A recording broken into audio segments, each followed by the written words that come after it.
नमस्कार, मैं संजय सिन्हा। संजय सिन्हा की आदत बहुत अजीब सी है, कहना कुछ चाहते हैं, कहने कुछ और लगते हैं। आज कहानी ये सुनानी है कि 2 दिन पहले मेरी बहन जब मेरे घर आई थी तो अपने कुत्ते को भी साथ लाई थी। कुत्ता कहने से उसके प्यारे कुत्ते का अपमान न हो जाए, इसलिए मैं सीधे सीधे आपको बता दूं कि उसके कुत्ते का नाम जेरी है और जहां कहीं भी वो जाती है जेरी को साथ लेकर जाती है।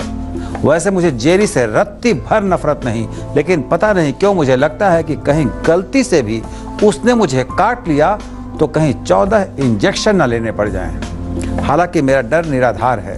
जेरी को आदमी के साथ रहने की पूरी ट्रेनिंग मिली हुई है। उसे पता है कि कब उसे भौंकना है, कब उसे खाना है, कब वो सोफा के ऊपर चढ़ सकता है और कब उसे नीचे जमीन पर बैठना है।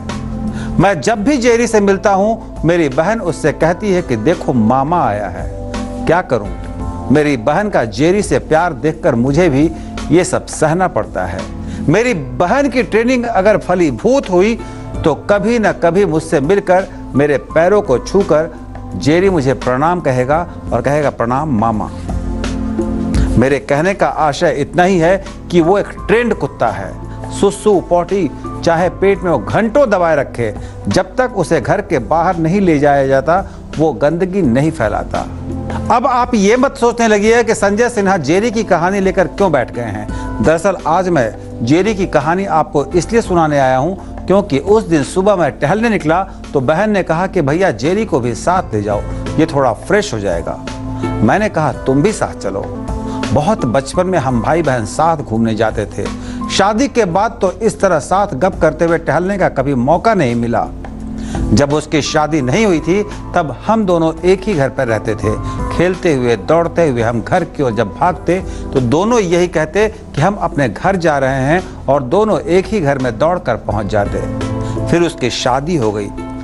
सिर्फ शादी नहीं हुई, उसका घर ही बदल गया।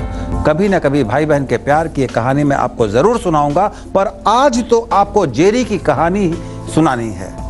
मैं अपनी बहन और जेरी के साथ टहलने निकला।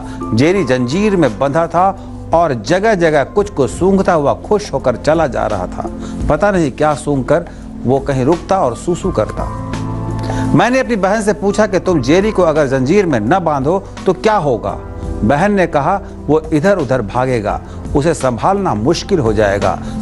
सुबह सुबह सिर्फ मेरी बहन ही नहीं, कई लोग अपने अपने कुत्तों को टहलाते हैं। पहले मुझे ये पता था कि वो टहलाते हैं, पर पहली बार मुझे ये पता चला कि टहलाने का अर्थ है उसे सूसू और पॉटी कराना। खैर लंबी बात क्या करूं, सीधे सीधे मुद्दे पर आ जाता हूं। एक आदमी अपने साथ 2 कुत्तों को लेकर घूम रहा था।